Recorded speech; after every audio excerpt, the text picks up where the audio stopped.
Hi, I'm Shirley Swope, and I'm a parent advisor at Peak Parent Center. And Peak is the Parent Training and Information Center for the state of Colorado for parents who have children with disabilities. Every state has a Parent Training and Information Center, or PTI. And we happen to be it. And we happen to be in Colorado Springs, but we do serve the state. And within that serving the state part, we do have community connectors. Is that what? Yes. Okay, community connectors. And Tina is a community connector and lives in Fort Collins.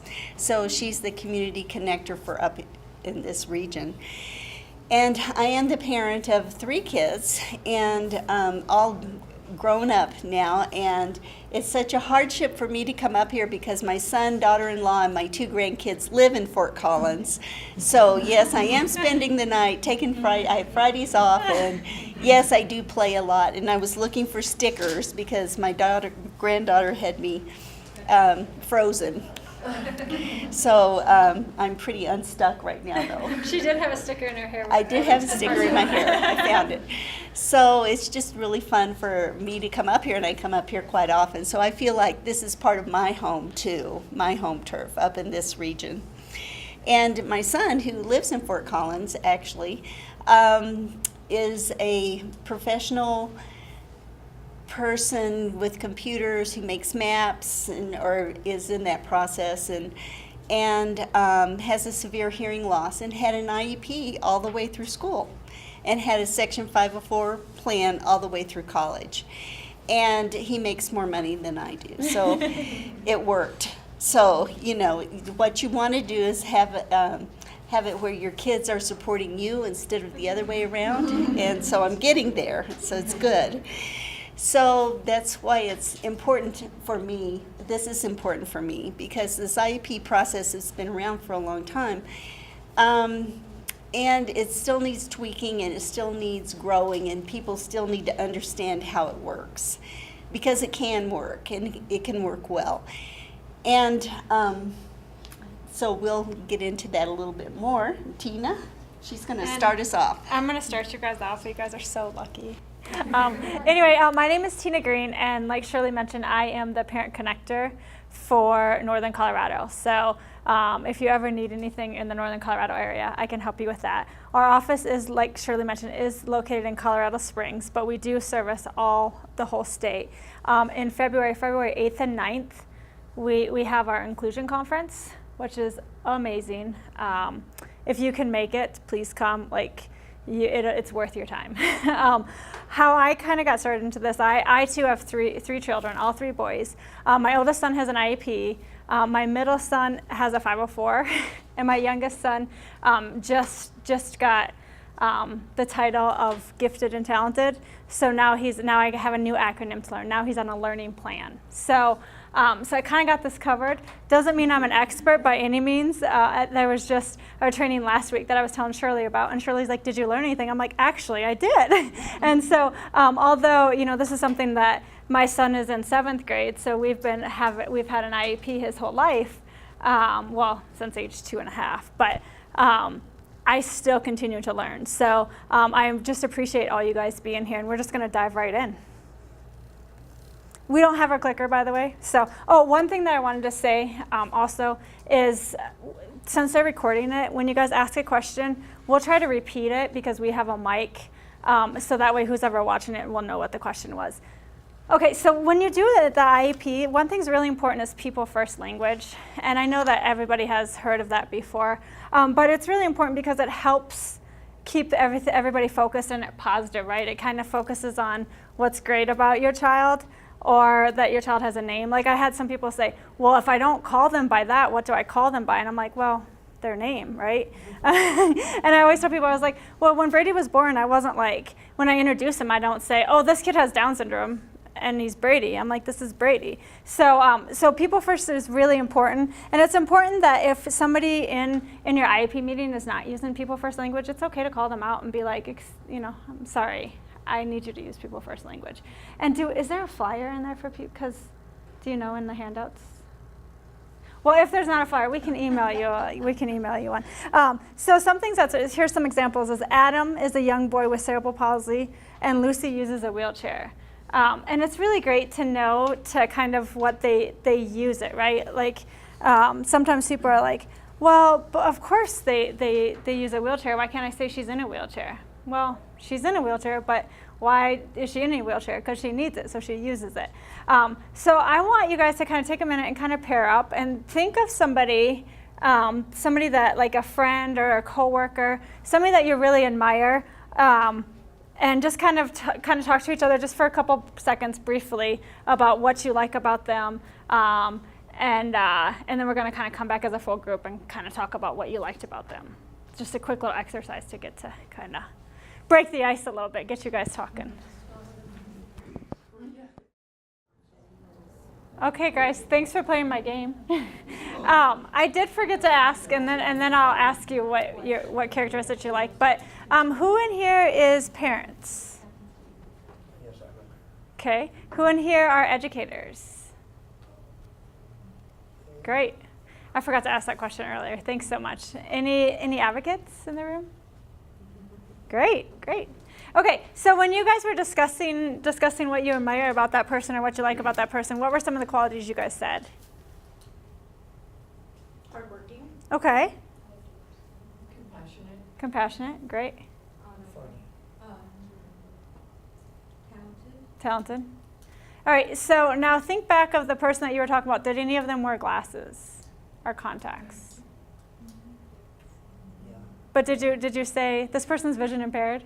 This person needs glasses? I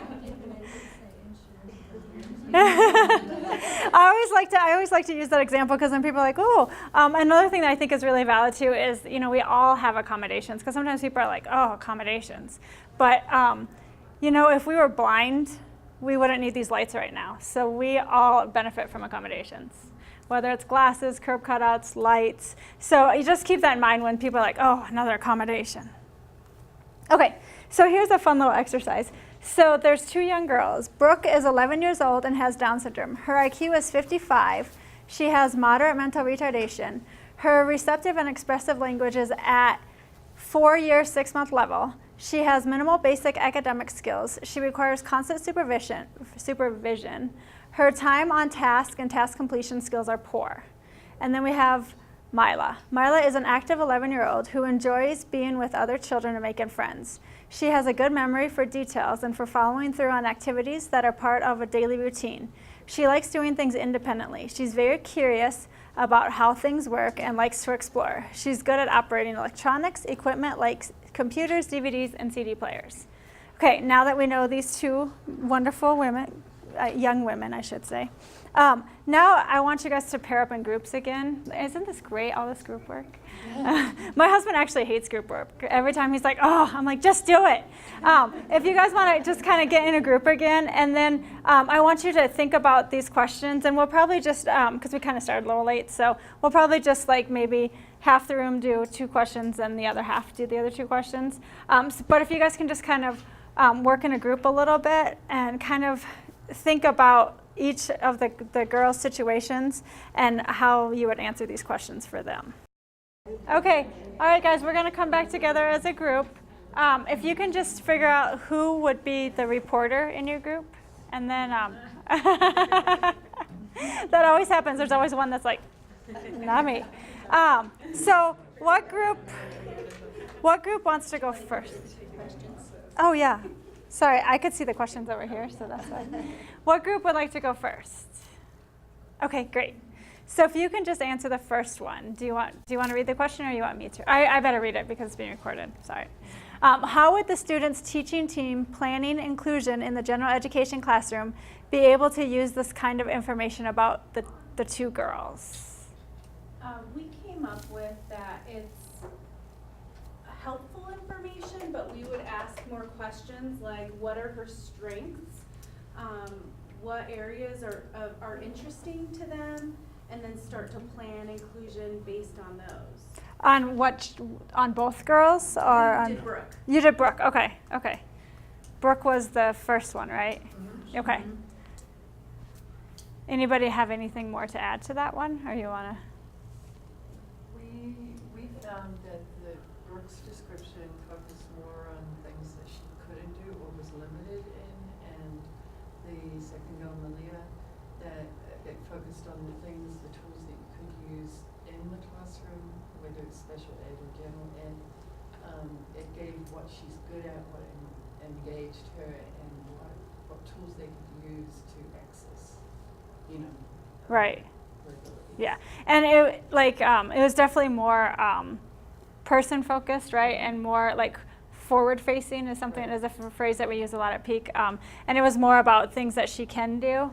And so, and you guys are getting to it, right? You're like, okay, that's good to know this, but what other things can she do? And let's get to that.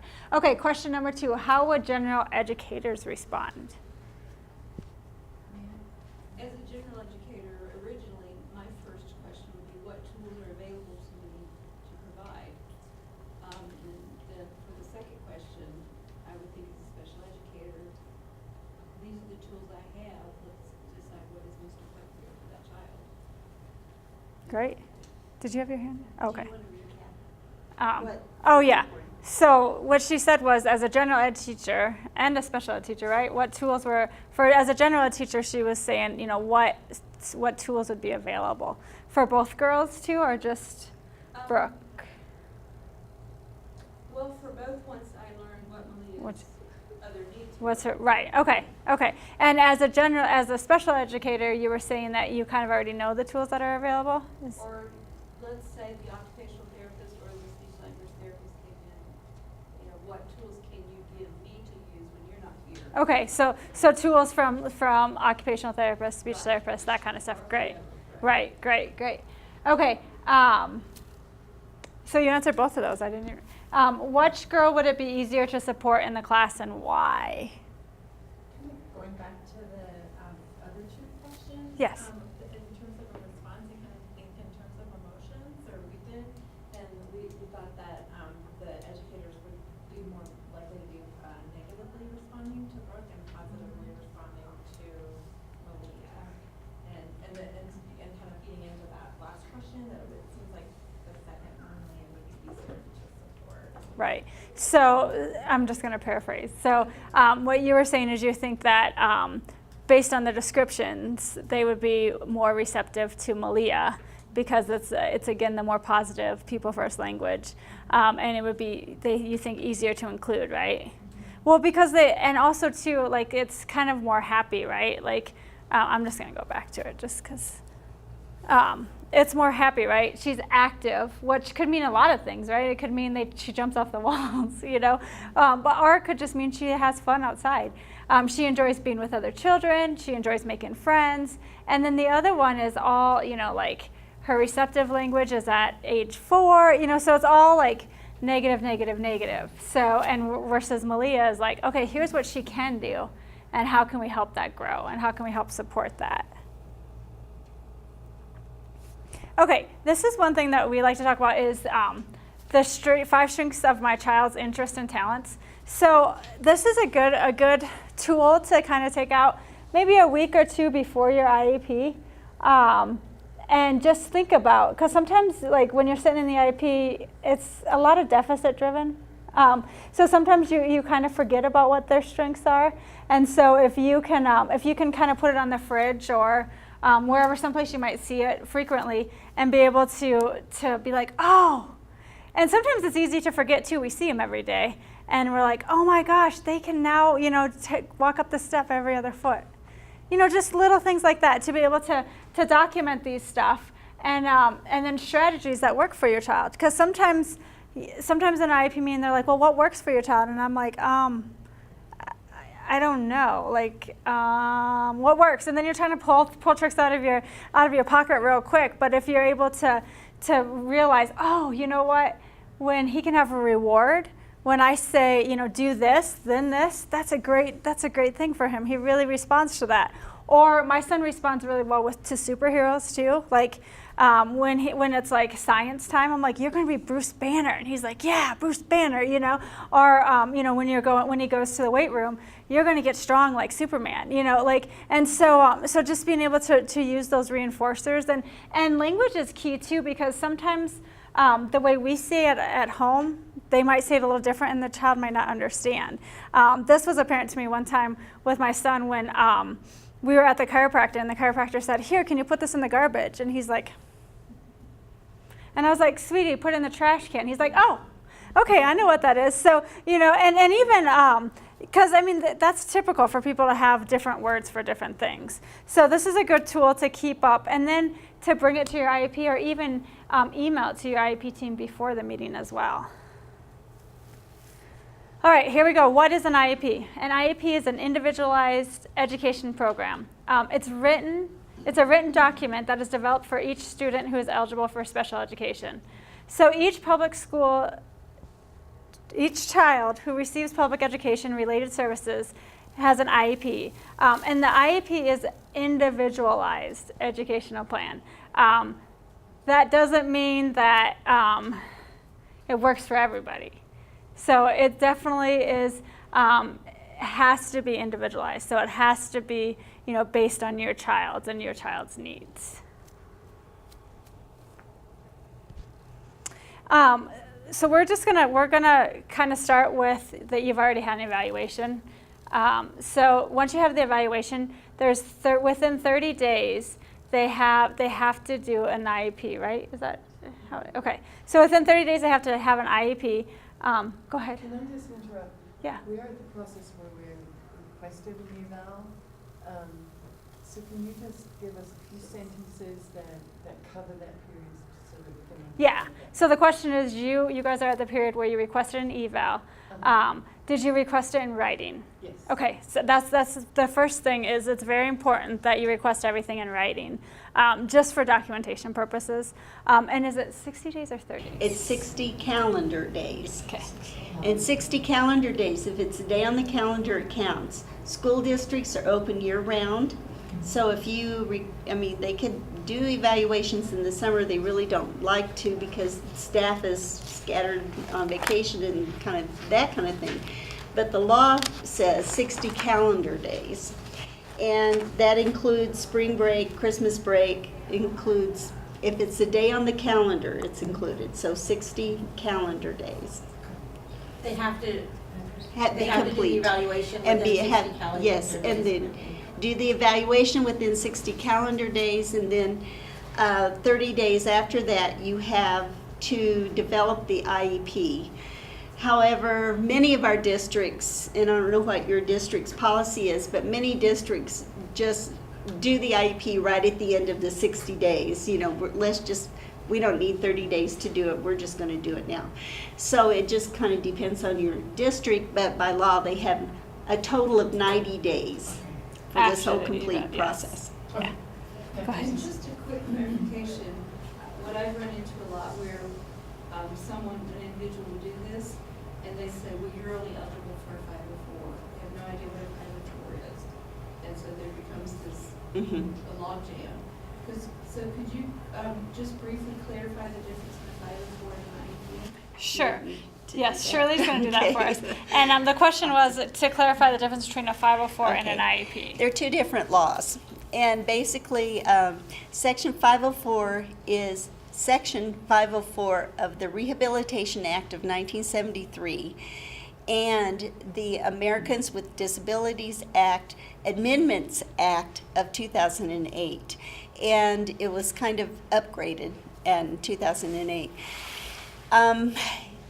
It states that if you're an institution that receives federal funds, you can't discriminate against somebody with a disability.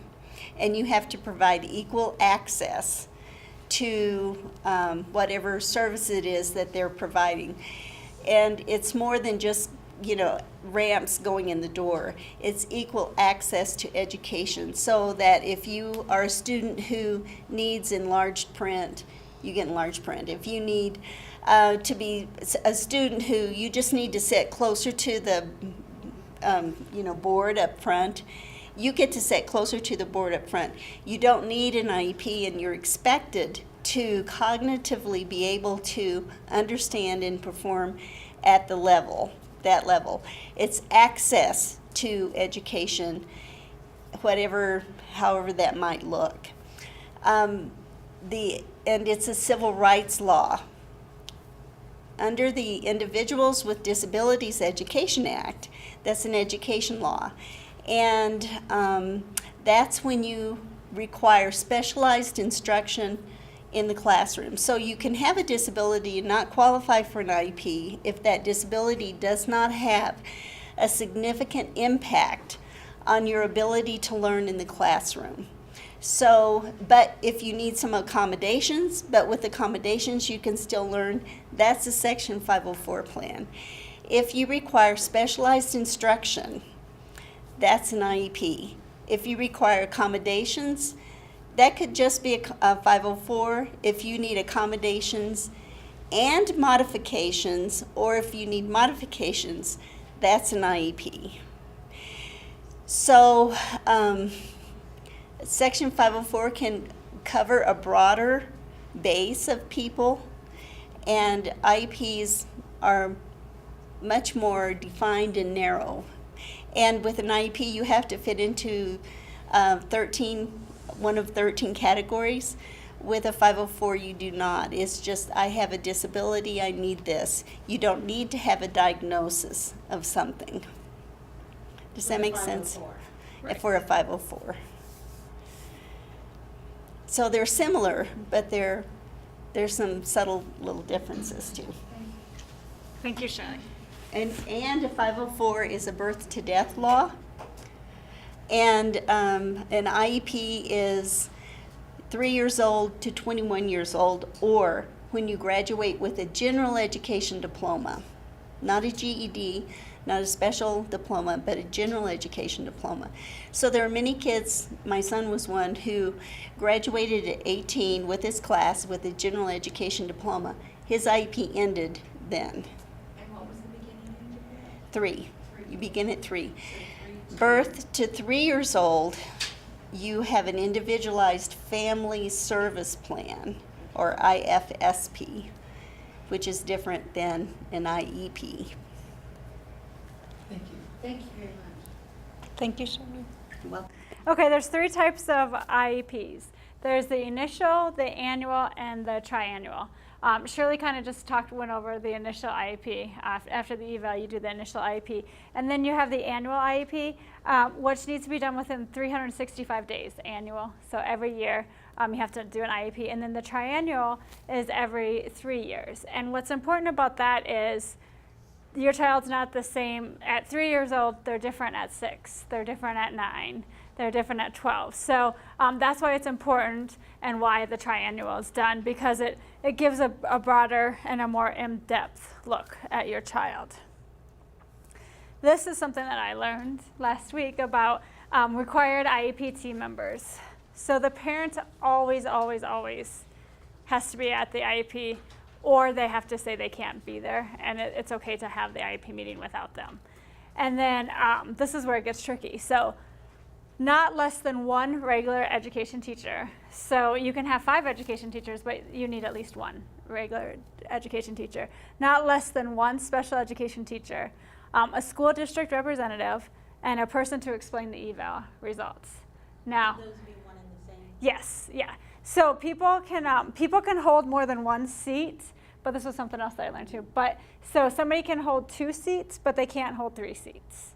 So if your special education teacher is also your school district representative, they can't be your general ed teacher too. So they can only hold 2 seats. And one thing that I feel like I have to share with you guys that I just learned is if the general ed teacher, if there's only 1 general ed teacher there and they leave, they have to sign something before the meeting to say that they're going to leave, and you have to be okay with that. Otherwise, you have a right to say no. You have to stay here. And that was something that I didn't realize. And our IEP meetings have gone on a really long time. And I've been like, of course, yeah, you can go home. I mean, I feel bad I'm keeping you from your family. But then, and Shirley just said to me tonight too, she's like, but Tina, they're the ones that your child's with all day. Your child's supposed to be in the general ed classroom. And I was like, I know that now. So you know, keep that in mind that, and don't feel bad. I mean, you had to take time out of your day to be there too. Bless you. I want to talk a little bit about person to explain the eval results. So if there was an evaluation done, there might be an eval about speech and somebody else is explaining that. As long as that person can explain it and you can understand it, that's okay. But if they can't explain it, if they're just like, here's the results, that's not fair to you. So I would be like, nope, I want the person to do that did the eval to explain it. The other team members can be related services staff, so like OT, PT, speech, others who know the students. I actually invite my son's peers to his IEP, just because he's nonverbal, and his peers like see him for who he truly is. And sometimes I don't think the general, well, maybe I shouldn't say that, it's being recorded. I don't think everybody always sees him to his fullest potential. And so, so last year was the first year that I invited his friends to come in just for the strengths part. Like, then, you know, I brought in snacks, and I was like, here, have some snacks, eat some cookies, tell them how great my child is. Okay, now you can leave. You know, because I didn't want them to hear the deficits part, but I think it's important. And also, the student himself can be there. By law, they don't have to be there till age 15. They don't have to be invited till age 15. But as I mentioned, my middle son has a 504, and he was diagnosed with dyslexia in 3rd grade. And in 3rd grade, he went to his 504 meeting. It's important that kids are able to advocate for themselves and to know what their needs are and to know what's available and why it's available. So basic steps to the IEP, we talked about this a little bit, the identification, evaluation, and then the present levels, which we're actually just going to jump right to that. So we're going to get into that. And then the needs, the eligibility, and we're going to get through all of this stuff, but we're not going to hit any more on the identification and the eval. So the present level, it's PLAP. Is that how you say it?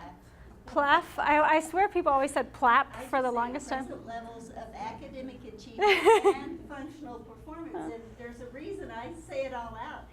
People forget Functional the functional performance part. Yeah. Well, it's important because sometimes you just think present level of academics. And then you're right, because the functional performance. And what are we doing for each and every child is, you know, we're raising adults, right? Future adults. And, you know, functional performance is important. So, right, strengths-based. So this is a good example of a strengths-based one. So Jordan has many strengths. He is a cooperative young man who is eager to please. He's always congratulates his teammates' accomplishments. He has a large vocabulary and has a great sense of humor.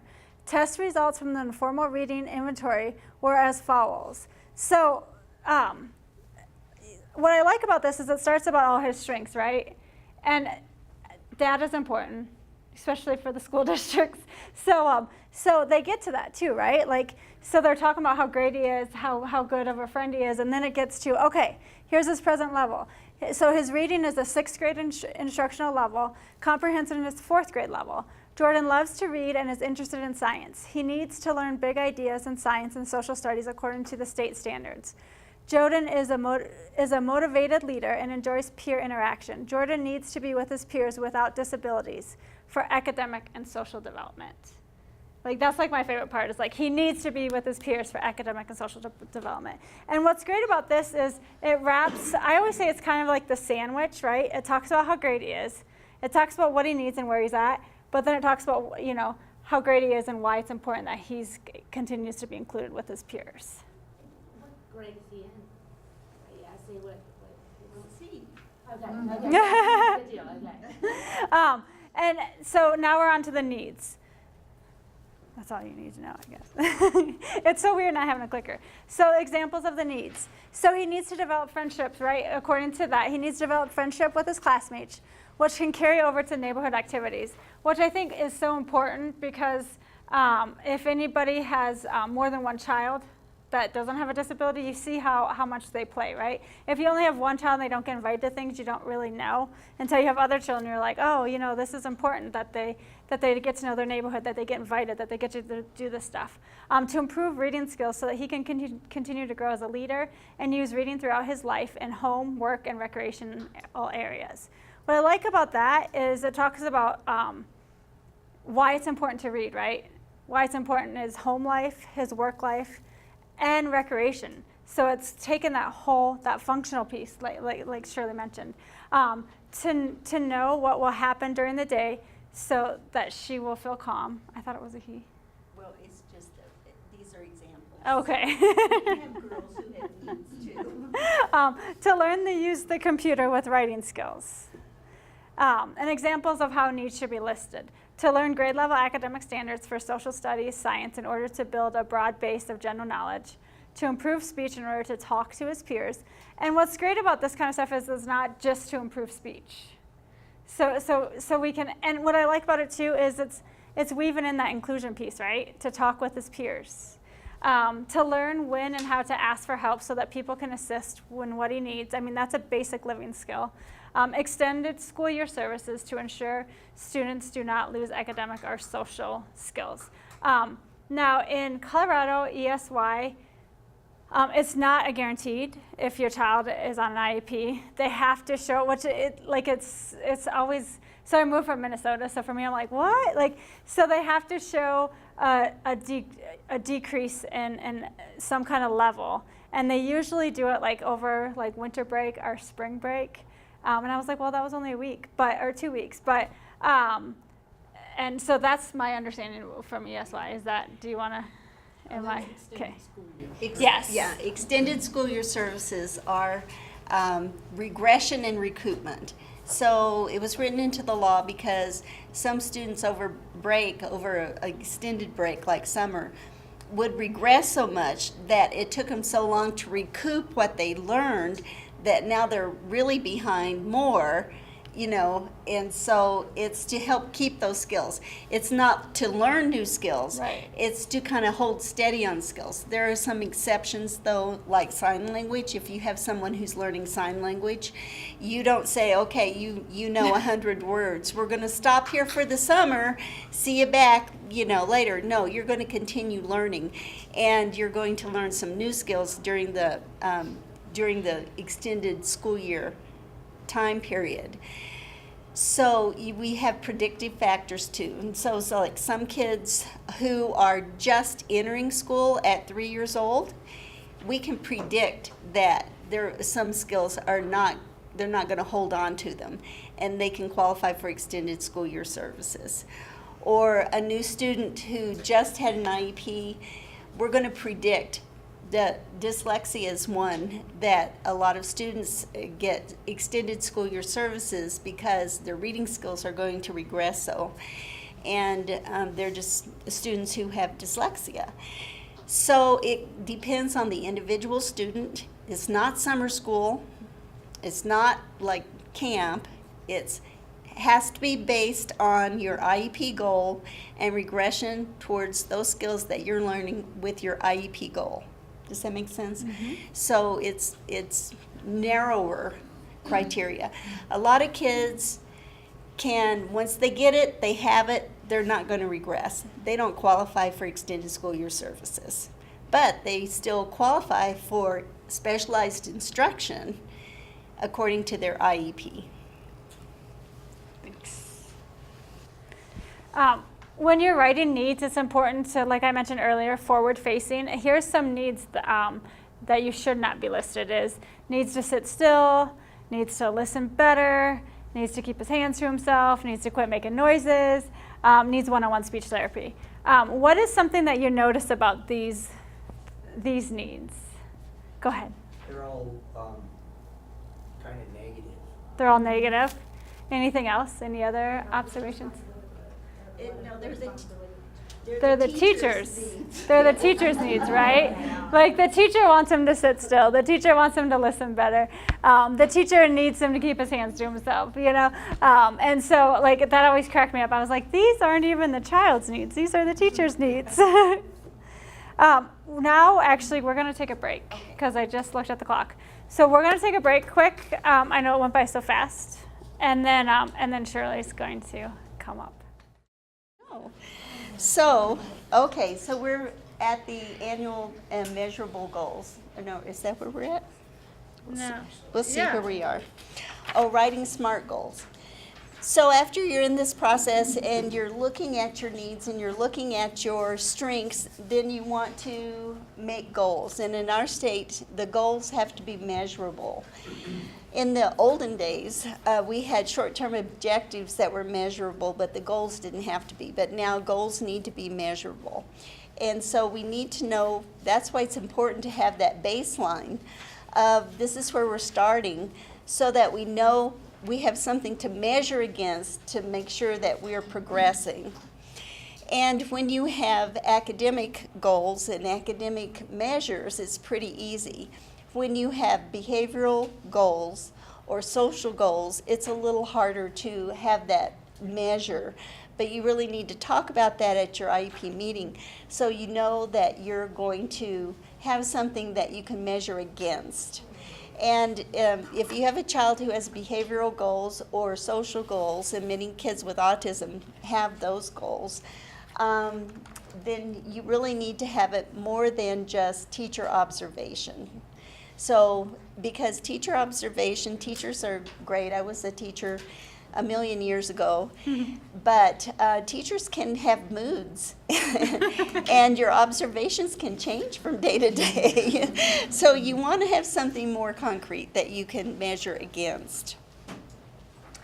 This is in one of my favorite sites, and I'm so excited if you have Wright's Law come out to present here. Pete Wright is an attorney that has a great website, he and his wife. And this is from chapter 12 of their book, From Emotions to Advocacy. But it's also online, so you can look it up, and actually his From Emotions to Advocacy is online too. Can I just tell you, until October 2nd or 3rd, I think, Wright's Law currently has a 25% off of all of their resources. Yes, they have good sales. So, I would suggest that you invest in those books. I don't get a commission from them, but I use their information a whole lot.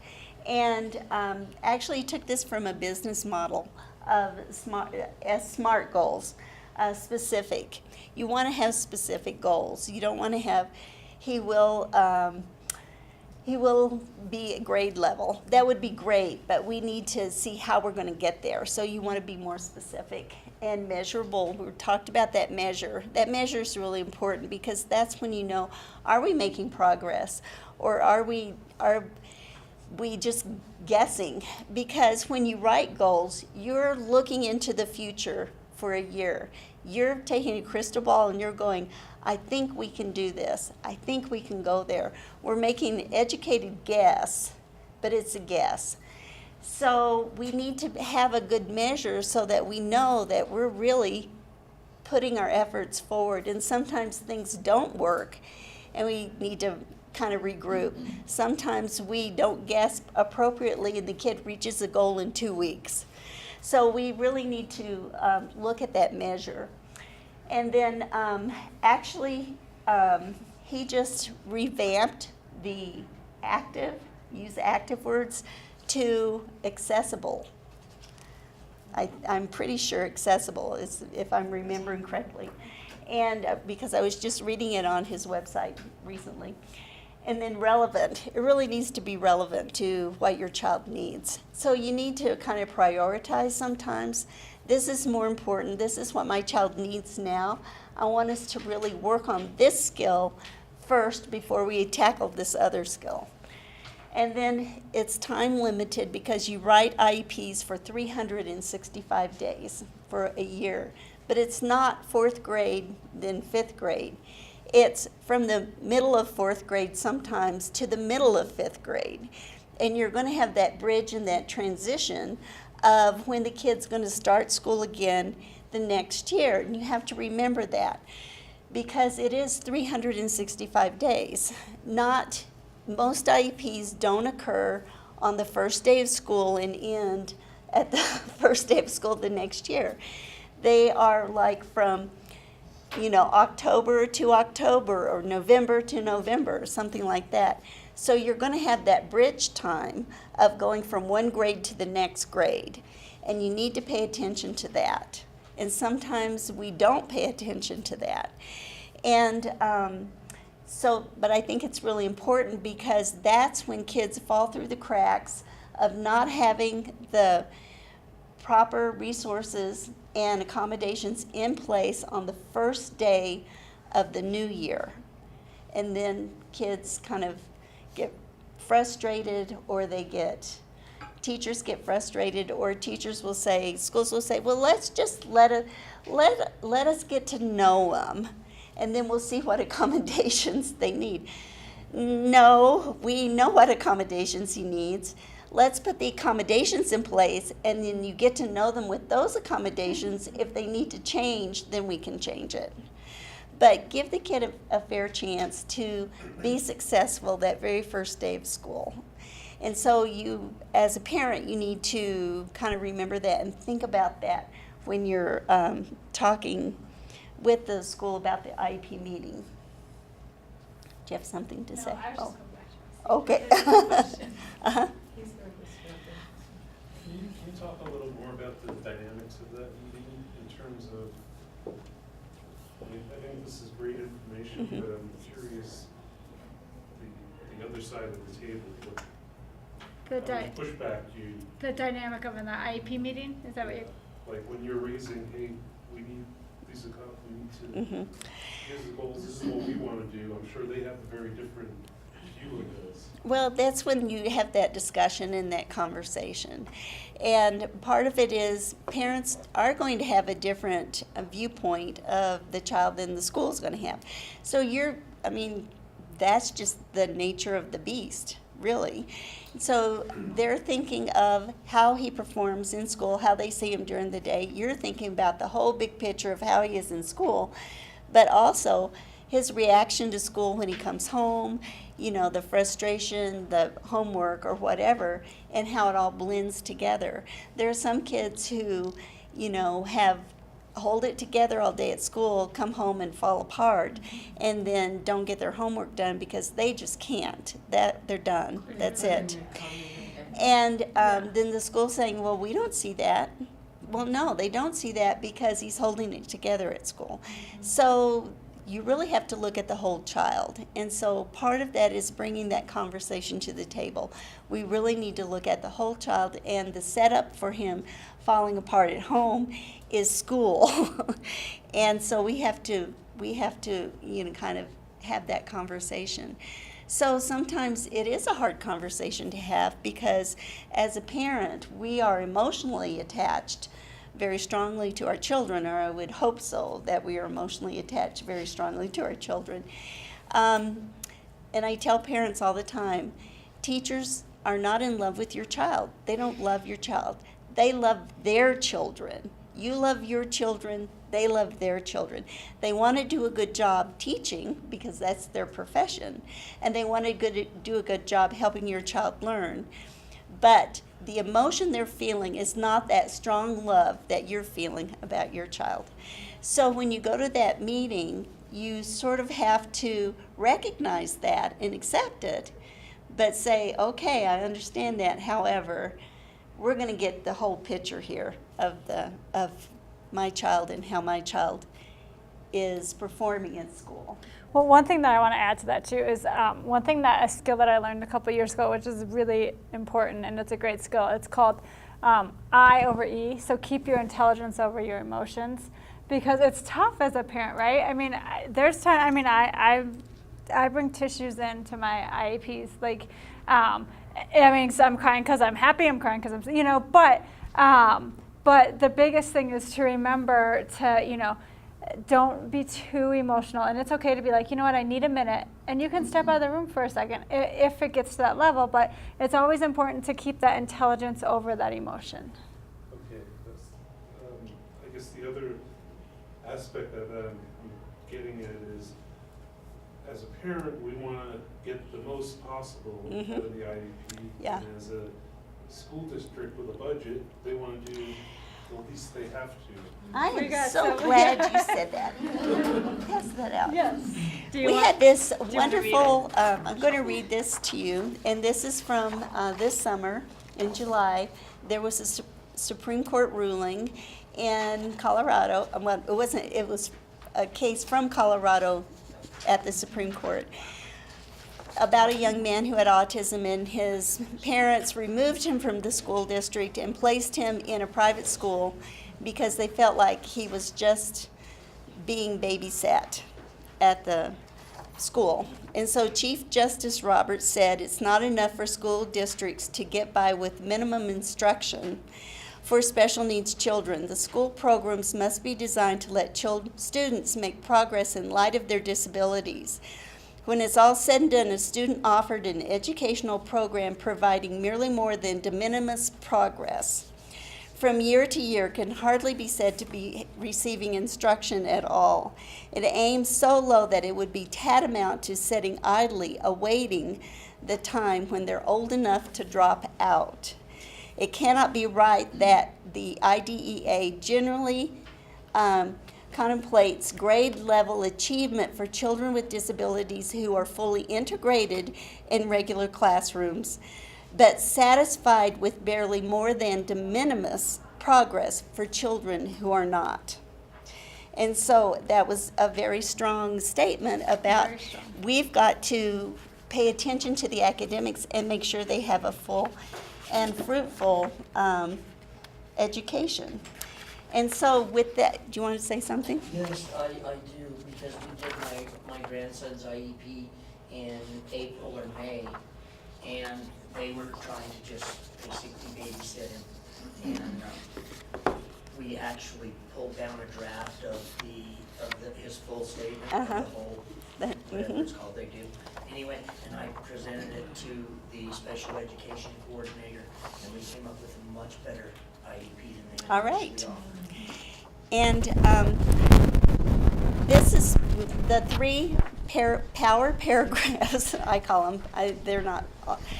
They're from IDEA, the Individuals with Disabilities Education Act, and it's talking about when you're looking at the programming for students. You know, we've got, you start with least restrictive environment, and with least restrictive environment, it states that you are to be in the regular education classes with the use of supplementary aids and services as much as to the maximum extent appropriate. The maximum extent. That's your starting point.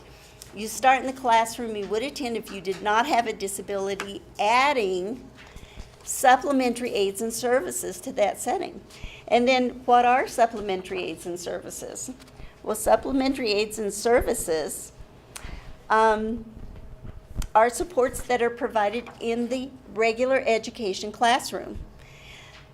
It's not the resource room, it's not the SSN room, because those are different rooms. That's not in the regular education classroom. So it's support brought to the child, not the child going to support. Does that make sense? And then you look at placement on the back, or front, however you want to start.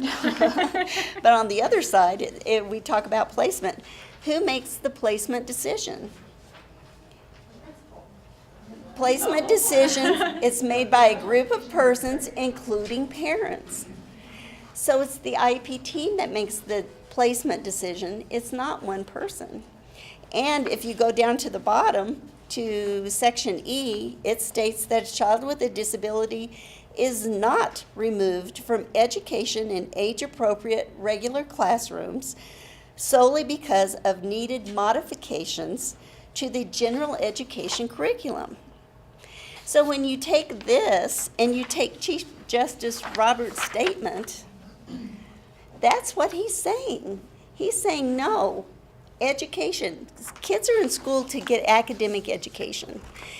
And where are you going to learn it? Fourth graders should be in fourth grade. Fifth graders should be in fifth grade. The support comes to them not the other way around. And it's not babysitting, because that's de minimis education. And that was from a Supreme Court case of 1986, when the Supreme Court said, if you make some progress, it's okay. That's been overturned. That's been overturned. So does that get driven down into the funding of the school yet? Well, that's when parents push and parents call and schools push to do that. Because, you know, here it is. And as parents, we have to speak up for our children as their advocates. And we have to make sure that their voice is going to be heard, that we need to have good quality academic education along with functional performance education in the general education classroom. And that's another reason the general education teacher really needs to be there, because very often it's the general education teacher who's making accommodations for students in the classroom. So they need to be cooperating and working with the special education teacher. It's a collaboration. And parents are to be part of that team too. So, you know, we're going to kind of push the districts now to not have minimum education, but have something more robust, because they're expected to make progress in general education curriculum, and that's what the law says too. So going back, you said that the teacher can't be the only one doing the measuring. Who else would be? Well, doing it's not by teacher observations. I mean, the teacher can be doing the measuring, Right. like, I'm going to be doing the math test, and here's the math. That's a good measure, you know, that kind of thing. So as a team, you talk about it. But just like, well, did he misbehave a lot in class today? Yeah, I had a headache all day. He was really awful. You know, that's an observation, but it doesn't have a measure to it. Does that make sense? Okay.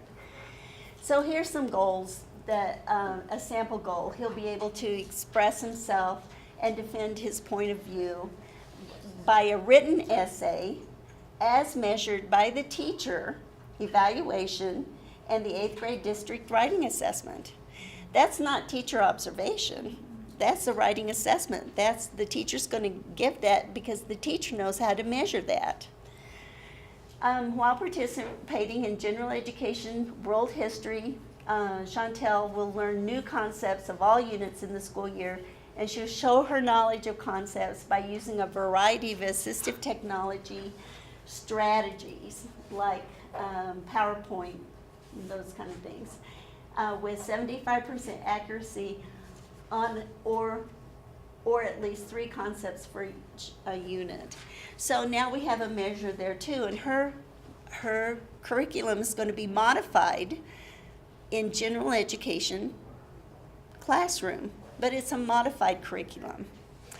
And we see how she's going to present her information back to us. So that would be considered 100%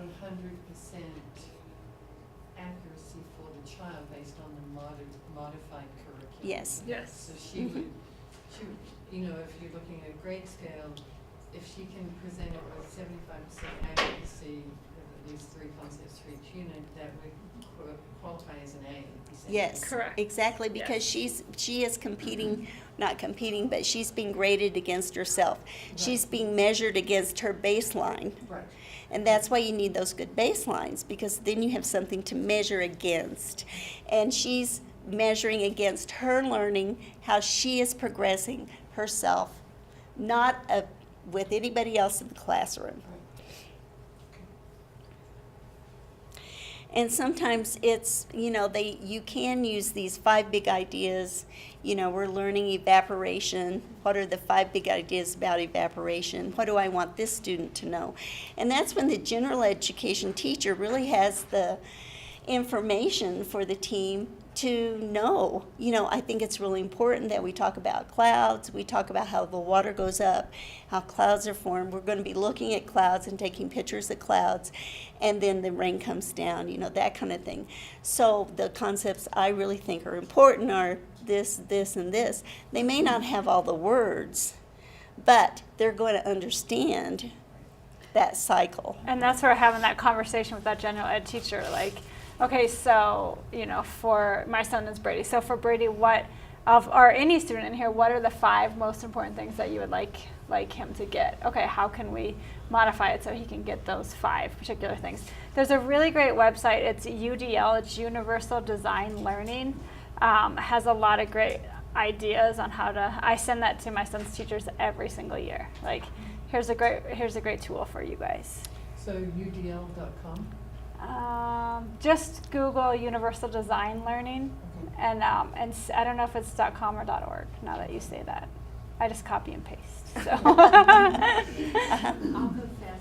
This really makes me want to do a happy dance. When just my daughter is 27 now, but hearing here, oral education. But what we kept hearing over the years was you can't expect a Cadillac. So to me, that is just You can expect the Cadillac. I want Yes. a Cadillac. That's So exactly it.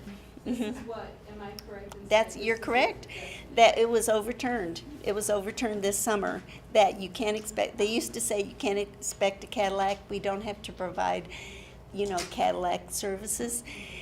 Meaning, that was, then it became de minimis, just a little progression. But now, no, we need to expect, if we expect kids who are in regular education classrooms to achieve at grade level, then we need to expect that kind of quality education for the other kids. If you aren't exposed to it, if you don't hear it, if you're not in there in the mix of it, you're not going to learn it because you're not being taught.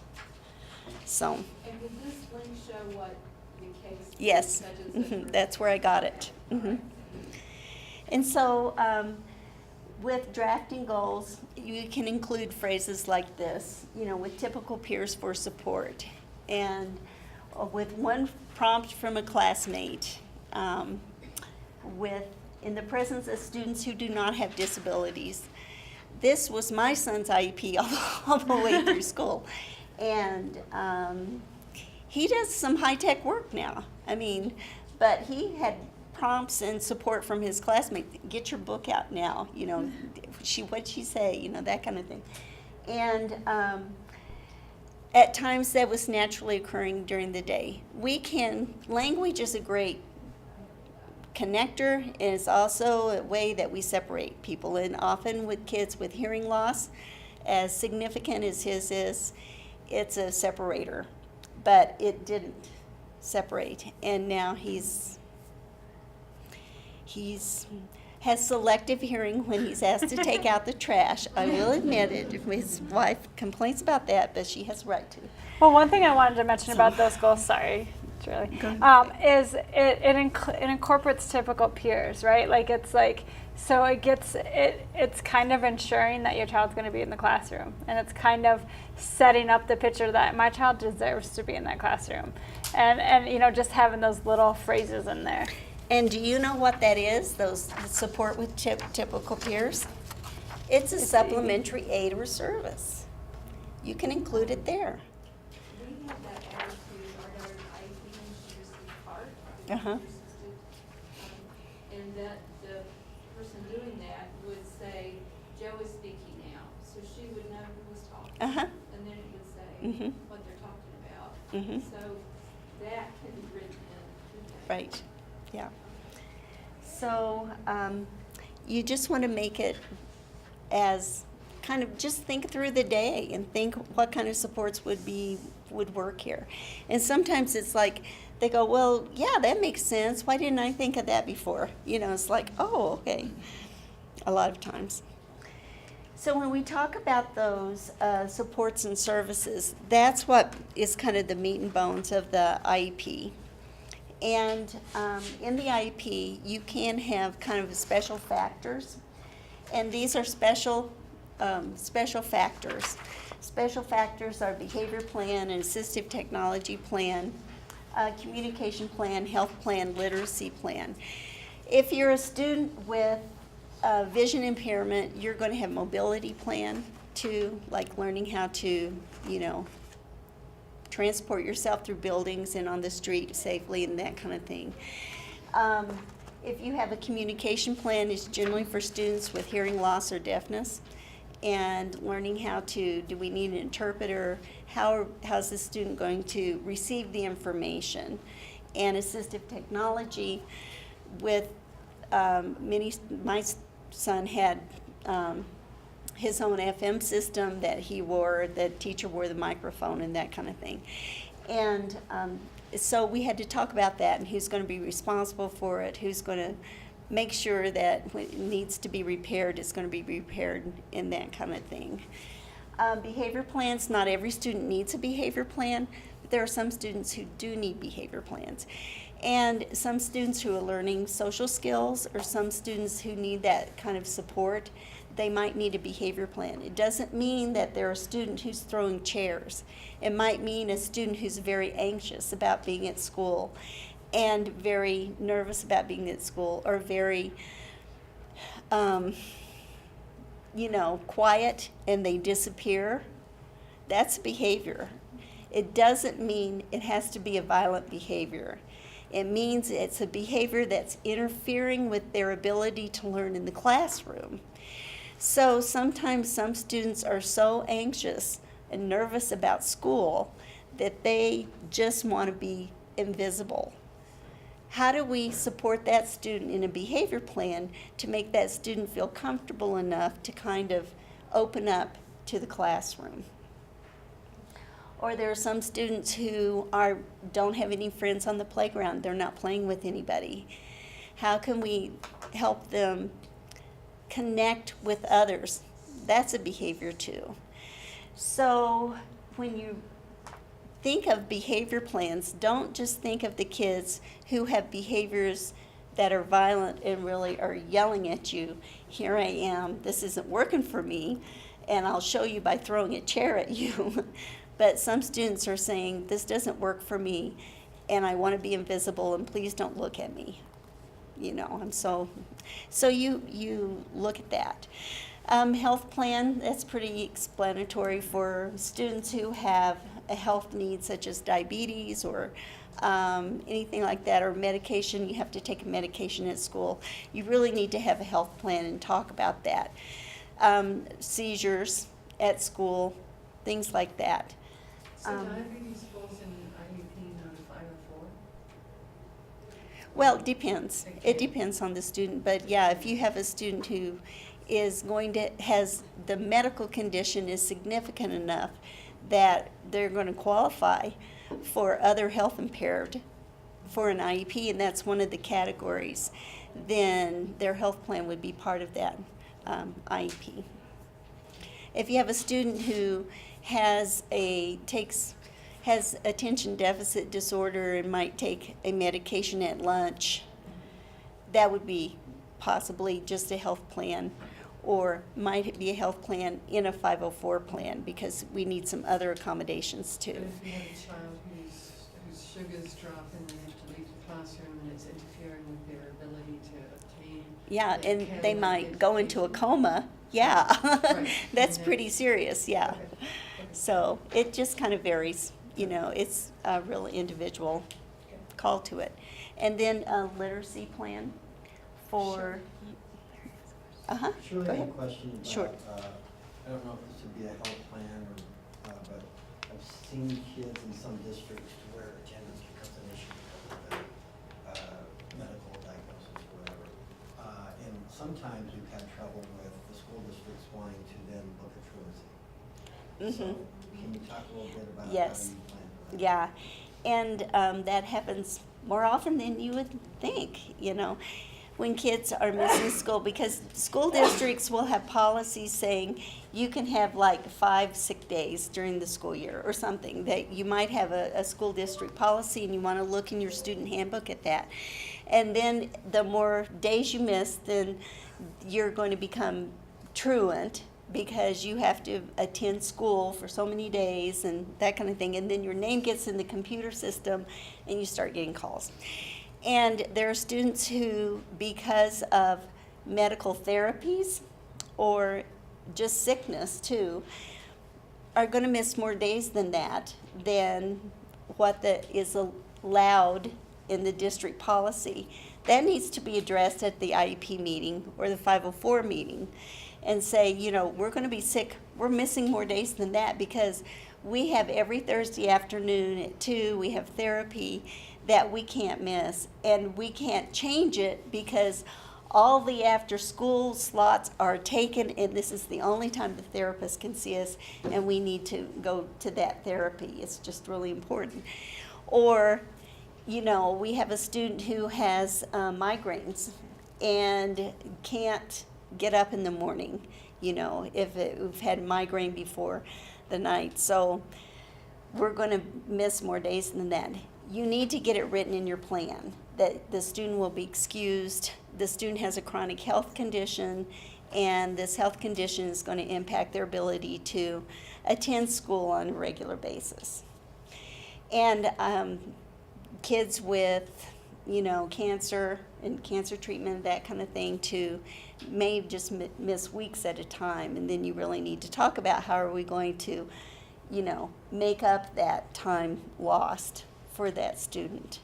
So there's a young man that I know of that has severe, his sleep cycles are totally just screwed up. That's all.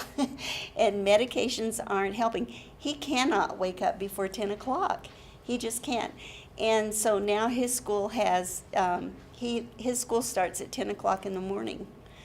And it was a long, drawn-out hassle, but you know, they have documentation from the doctors saying, no, we've had like several sleep studies, we have all this, this is this condition, it has a name, this is it. There's nothing he can do about it. So you know, there are all kinds of reasons that you might be missing school. And a regular therapy session is a medical one, and you can be excused for that. So some districts get really kind of picky about that, but you need to discuss that with them and say, no, here's the documentation.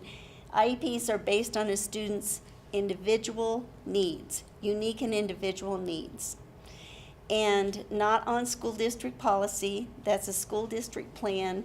That's not an individualized plan. So you can get around that. Any more? Yeah. I think they actually came out with a new diagnosis to call that, to meet that need, SEID, to meet that sleep problem. Well, it's I know there's one of them, but. yeah, SEID is significant emotional, or SED is significant emotional disability, but it's a medical condition. Right. Yeah, it's a true medical condition. And so some students who are blind too get in that cycle of their body gets off whack, and then you just, you know, kind of need to look at the individual and look at the unique and individual needs of the student. So here, when we put it all together, the need was in writing. John needs opportunities to express himself in writing. That's a need that they came up with academically. His goal is to successfully express and defend himself as measured by the district writing assessment. So some short-term objectives might be that we're going to complete an internet search on a selected topic to gather information for him. That's how we're going to, you know, start this process. We're going to identify and record the facts from the research, and that support his opinion. We're going to talk about it, and we're going to build this, and we're going to develop a thesis that includes the main point, and then that's how we're going to reach that goal. So we're going to reach that goal by doing these steps, and then who's going to support us in doing that? Well, the support and services, we're going to have consultation and direct service with the district augmentative specialist, so to adapt a keyboard so that he can successfully use a computer. So we're going to use assistive technology. The district's going to send their technology folks in to help adapt it, and he's going to have direct service with somebody helping him, working with him one-on-one directly, and then consult with the teachers and other people so they can support him also. when you're looking at your service plan for an IEP, there are, it gets a little confusing when you look at how the service model or how the services are going to be delivered by the district. You can have direct service. That means if I'm going to give you direct speech therapy service, I'm a speech therapist, and I'm going to work directly with you one-on-one. Then we have direct service in a group. I'm a speech therapist, but I'm going to work with the three of you together because you have similar issues. Then we have indirect service, which means I'm a speech therapist. I'm going to work with you paraprofessionals so you can deliver the service to the student. And then you have indirect group service. So I'm the speech therapist, I'm working with you so you can work with the group. So it's just important to understand when you're looking at that service delivery, who's going to do what, when, where. Is it direct service? Is it indirect service? Is it consultation? Consultation is, how do you think they're doing? You know, I'm going to consult with the team. You know, I think we're struggling a little here. Can you give us some ideas? So look at that to see how it all works together. Any preschool parents here? Okay, in preschool, very often you have indirect service and a lot of consultation, but the reason being, a lot of times is that when you think about the nature of preschool, it's pretty much all the kids are learning how to be social.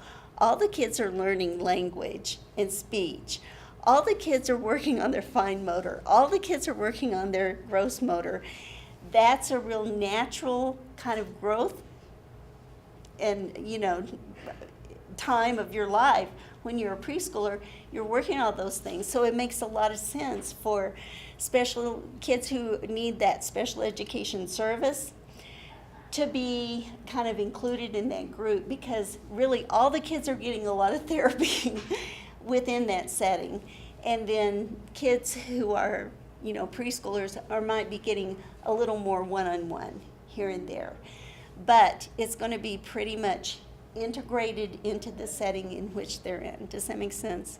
If you're in high school, it's a little different. But, you know, preschoolers, it's a little more kind of in the mix of growing up. But you still want to ask that question. How does this benefit my child? How are you working on fine motor? How are you working on gross motor? What are you doing that's different for my kid, you know, that needs a little more support in this area? What about speech? Are you working on direct sounds? Are you working on just in a group? How are you doing that? So when we come to the last bit, after you get all of this all together, your documents, your evaluations, you've all met as a team, you're all looking at, you know, the services that you want to have happen, you're looking at grade levels, you're looking at all that. Then you're talking about placement. Where is this going to take place? A lot of times they'll go, oh, you have Down syndrome, well, the SSN room is for you. Great, okay. No, that's predetermination. You do not make a placement based on a disability label. You do not. It's based on that child's individual need. The place you start is a classroom the child would attend if that child did not have a disability, adding supplementary aids and services to that setting. Only then, if that doesn't work, do you move away. And once again, a child with a disability is not removed from education in age-appropriate regular classrooms solely because of needed modifications to the general education curriculum. That's the law. That's what the law says. So you just need to kind of always remember that when you're thinking about placement.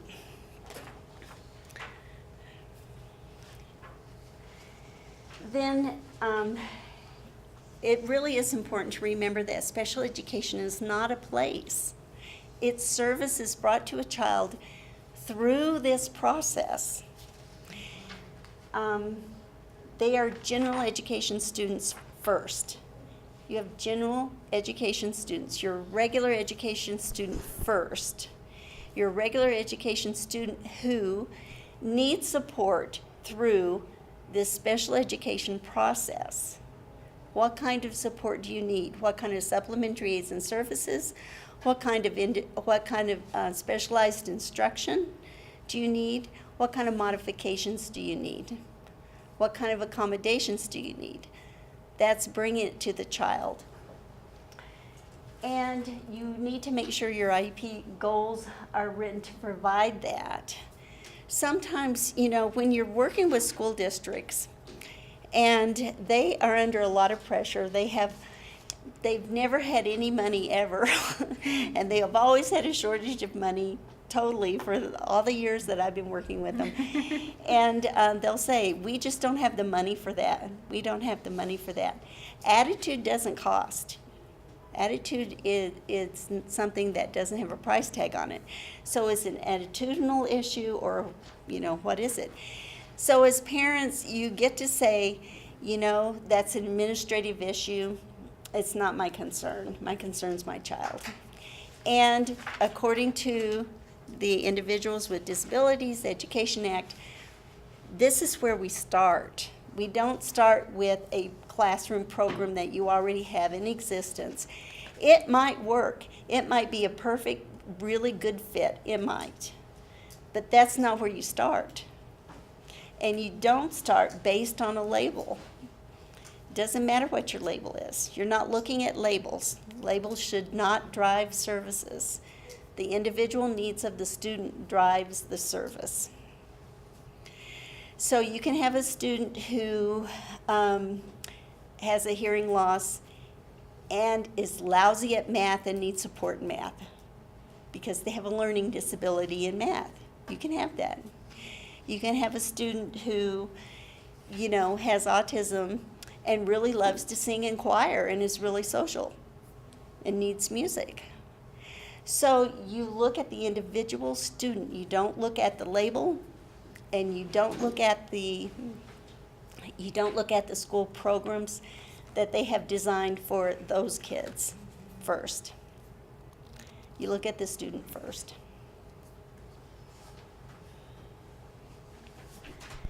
So differentiating instruction is good for the whole class, not just the one student. And that's a really important concept that they had. And plus, curriculum can be modified and adapted because that's written in the law, for one thing. And you don't have to achieve at the same level at the same time. No two students learn alike anyway. You don't have kids who are exact learners all the way through. General ed teachers adapt curriculum and differentiate instruction all the time. They do it for all their students. Oh, you were out last week because you were sick. I'm going to recap real fast for you, and I just want you to do this part. You don't have to do that part. That's adapting. That's differentiated. So they do it all the time, just in how they teach. Most of them do. Sometimes you get high school math teachers might be a little more strict, but for the most part, you can adapt. And you really need to have high expectations for your student. And with Chief Justice Roberts' statement, I have it pasted on my computer. I send it out all the time because we have to have high expectations. You really do, and you can't settle for less than other kids. They're general education students first, and they need that quality of education so that they can be successful in life like all the other kids can be successful in life. And all kids are more alike than different, and Tina, you've certainly found that with your son. Yeah. And the kids have found it too, and it's the grown-ups who often are the ones who are kind of the, Kind of get in the way. kind of get in the way. Yeah, sometimes. And inclusive placements, it really does foster those life skills that we want all the kids to have, because we don't have special ed Safeways, we don't have special ed Walmarts. We just have Safeways and we just have Walmarts, and you're expected to live in the world. So we need to equip them as best we can. When you segregate and separate people, then you're preparing them for that kind of life as adults. And that's when we get in a lot of trouble, I think. So now we're back to implementation, which is how do we make sure this really happens? How do we make sure that it's all going to work together and everybody's going to play their part? Well, when we talk about progress monitoring and progress reports, you can expect, or you should expect, a report on progress towards IEP goals as often as you get a report card. So you're going to get a report card, and then you're going to get a statement about progress towards those IEP goals. And sometimes the school districts will have a form that says progressing, first quarter progressing, second quarter progressing, third quarter progressing, fourth quarter did not complete the goal. And parents are going, wait a minute, we were progressing all the way through. Why are you saying he didn't meet the goal? Well, he was progressing, he just didn't progress enough to meet the goal. Get a report that gives you a little more information. Say, well, that wasn't very useful. And that's the calls we get in May. A lot of those. And it's like, no, you need something that tells you, we're progressing. We're not where we thought we would be, but we're progressing. We're progressing, but I don't know if we're going to make the goal because it seems a little more difficult in here, so we're going to work on this. So as long as you have that information, then you don't get a surprise at the end of the school year by going, well, he progressed, but he didn't progress enough. So you can ask for a report that gives you a little more information than just a check mark. Is this something they need to do? And it's required. Okay. And the school should provide this as frequently as the report card, basically. So then we're going to work as a team. Parents are a member of the team. They're the first member of the team, actually, in the law. They're listed first. And it's really important that you are the watchdog of the IEP. The special ed teacher is going to have many students. The general ed teacher has many students, especially as they get older and you get more and more teachers. It really is up to you to kind of be the watchdog of this and say, it's not working for my student. And I would say this, we need to have a team meeting. School's not working for my son. And so we need to meet. Well, what do you mean it's not working? Well, here's why I mean it's not working. And I would have written in there too, if his grade drops below a C, the team needs to meet to talk about accommodations. So that would keep us on track, and it gave us some checks in there too. Our grades were a check, but also I was the check. School's not working. We need to talk about it. And so it really is important to know that you can call for extra meetings during the school year if you need to. But that communication is really important. And so it's important to have a way to talk to the school team during the year to keep on track with it, so that if you have little problems, you can solve them before they become big problems and everybody gets really upset.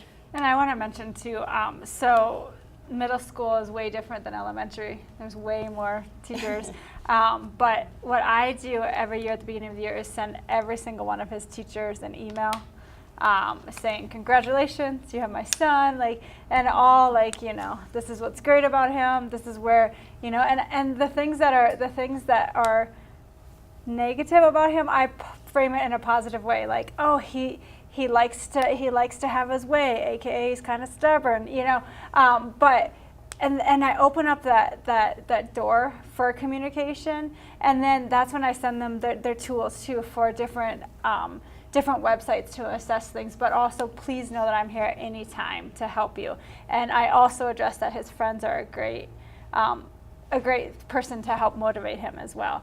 And that has helped so much because I didn't know what to expect going from elementary to middle, and that has helped so much. Like, I've already had 2 meetings with teachers. They're like, okay, what do you expect? Like, do you expect them to listen? And I'm like, yeah. Like, I mean, it's so funny. Like, I was like, what, did you think I was going to say no? Like, you know, I was like, of course, you know, there's basic. Exactly, yeah. I was like, yes, I want him to. And because it was the PE teacher. And because I was like, well, you know, physically he can't do some of the stuff. She goes, well, what I mean is, do you want him to know basic skills? And I'm like, yeah, and he already knows basic skills. Like, I'm like, and she's like, well, I'm seeing a different Brady that you're here than I see. And I said, well, sounds to me that that's something going on with you, because if he's acting appropriate with me, you know. And she was like, okay, good point, you know. But I mean, it's key to have those communications open, and it's tough though. I mean, it is hard sometimes as a parent. You're like, sometimes I'm just tired, you know. And so that's when you have to kind of weigh out your options too, like, okay, is this, you know, a phrase I use with my kids, is this a 1 or a 4, right?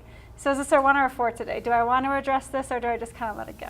You know, but at the same time, remember, you know, don't let all the 1s go every single time, because then all of a sudden the 2s start to be 1, and then, you know what I mean? So, but, yeah. Yeah. Should the request to convene be made in writing, and when you make the request, is there a calendar day limit to when you need to respond to it? The general rule of I would make all requests in writing, because if you make a request in writing, they have to respond to you in writing with that prior written notice, it's called. And then you have a paper trail, but a general rule of thumb is like 10 business days. You know, that's just kind of, there's nothing concrete in the law about when they must respond to you when you write to them. However, once again, look at your school's policy, your handbook, school district handbook. It may say in there, you know, teacher, parent, communication, teachers will respond to your email within 48 hours or something like that, or check the grades on Infinite Campus, or, you know, it may give you a direction on how to communicate with teachers. You have a right to communicate with all of your students' teachers. And if you find a gatekeeper, like, oh, you can only communicate through the special ed director because you're that parent, you know, is that true for other parents? How do general education parents talk to the teachers? That's how you talk to the teachers. Because once again, it's a general education student first, receiving services through the special education process of the IEP. And sometimes communication doesn't necessarily need to be a whole IEP team meeting. No, either, it could just meet Like, it could one-on-one. just be- yeah, You meet yeah. with the person you're having an issue with, or you know, whatever. If you know, the more low-key you can solve the problem, the better. Exactly. And then you go from there. But don't just Don't just all of a sudden say, we need an IEP meeting because, you know, this problem was a 1 and I'm making it a 4, and everybody needs to come together, because then it's going to be a couple weeks, right? Right. And then by that time, it's probably has already. So if you're having an issue with Right. the PE teacher, talk to the PE teacher. Yeah. But you don't have to go through a gatekeeper to talk Right. to the PE Exactly. teacher. So there are different ways to communicate, and that's really important, because you want to look at how do we communicate. Ask about their email policy. A lot of schools either have are saying, you know, they're not wanting to email a lot of things now, or because it is a paper trail and they've learned that. But how do we communicate? You know, how are we going to talk to each other? When's a good time? And one school district now is using text. They want to text parents. And for some parents, it's great. For other parents, I don't like that, and I don't do that, and I don't want to do that. So then for you, how is it going to be? So you know, talk to them about that. And you know, you can sit down and ask for a meeting. You can say, can I meet with you for 10 minutes on Thursday right after school, or Monday right after school? 10 minutes, that's all I need. And so if you can, you know, make it succinct, and they think, okay, 10 minutes I can do, then you can, you know, meet with that person and communicate more. Can they limit the length of an IEP meeting? Well, you know, a lot of times schools will have like back-to-back. They'll have on Wednesdays, we do IEPs, and so we kind of have this slot time. If they're saying we'll give you an hour, or we'll give you 30 minutes, I would say, you know, I don't think we can cover what we need to cover in 30 minutes. We're going to need more time. You can ask for more time. And, you know, if it's an initial IEP, I would ask for an hour and a half, to tell you the truth. You know, just so you have time. You don't have to use all that time, but it's good to have enough cushion of a time that you can do it. They say, I'm sorry, we just can't. We're slotted, we can't. Say then, okay, then we're going to have a continuation meeting because we can't finish in this amount of time. Do not feel like you have to rush through if you can't finish. You take as much time as you need. So you can say, then let's get our calendars out right now, and let's set a time for the continuation of this meeting. So we're running out of time because it's almost 8. So we're going to look at really close. There is a process if you have a dispute. We have mediation of state complaint or federal complaint, and due process. And due process is that big umbrella actually of all these together. Mediation is free to you and it's free to the school district, but everybody has to agree to mediate. It's voluntary for everyone. And if you go to mediation and then with a trained mediator that's appointed by the State Department of Education, and then you come out with an agreement, it's binding arbitration. You have 3 days to withdraw your signature from that, but if you agree to it, it's binding arbitration like a contract. However, it's not an IEP. So if there's something in that agreement that needs to be put in the IEP, you need to call for an IEP meeting and put it in there. So some people think, well, it automatically goes to the IEP. It does not automatically translate into the IEP if there's something that you need translated in there. The complaint process is a paper process. You fill out a form and state your complaint. And then the state, at the Colorado Department of Ed, they have state complaint officers who will investigate, and then they can make recommendations. And then due process is the trial-like process that you present evidence in front of an administrative law judge, and the administrative law judge decrees what happens. And it can go all the way to the Supreme Court, as we know, which is great, if you want to take all those years to do that. I kind of say, though, mediation is like marriage counseling. Due process is like divorce with joint custody. Right. So go with the easiest first. Shirley, can you speak to the cost because of a dispute? Because I Due process, okay. Well, mediation is free. Mediation is free to everyone. And then the state complaint is free, unless you hire a lawyer to help with the process of filing a state complaint, but you don't have to. Due process generally is expensive because the school district will have their attorneys representing them in this process, and even if you don't have an attorney and you're representing yourself, just know that unless you're an attorney, you're probably going to lose, because they have attorneys who know how to do this. And so we always encourage parents to get an attorney just to give themselves a good chance. You don't have to, but you would have court costs. And so it's expensive. And attorneys run around $200 an hour. I mean, that's a pretty cheap one, too. I have some parents that have been told that if they lost that due process, then some of those costs could be transported back to them, and that was, That's true, right? yeah, that's true. If you win, then you can ask for attorney's fees too. So, and that's all A couple I have. things I want. So in your handout there, did you guys fill in an eval? Oh, Did you guys do we an have eval? an evaluation So we in have an there, if- eval. If you could do that. If you could do that that, would be and in great. here, in your handout, there's a lot of great tools in your handout.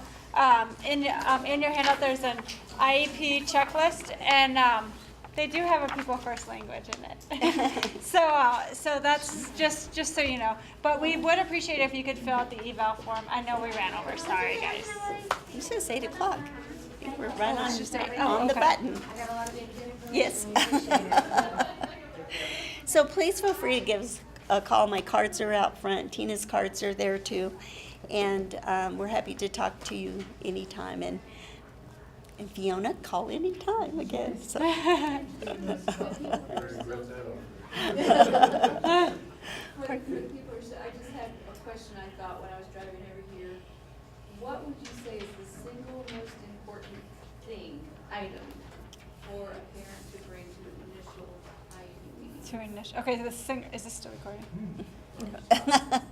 So It's I just okay. want to know if I should repeat. So the single most important thing to bring to an IEP For an initial one? for the initial one. Well, you're a reason for your evaluation. I mean, you need to have the evaluation, but also to know that you have the right to, if you're presented with an evaluation with which you do not agree, the school district has said, here's our evaluation, and this is it, and you're going, that's not my kid. I don't know. You have the right to an independent evaluation at school district expense. And so I think it's really important for parents when they are that initial one to read their procedural safeguards and parent rights. I think it's really important. And I know that it's, it'll put you to sleep in about 3 minutes. But and it's written at grade 16 level too. right. And, but it's important to know that. It's important to know what you have, your options. It's procedural safeguard and parent rights. And every parent should receive a copy at that first IEP meeting or the evaluation meeting.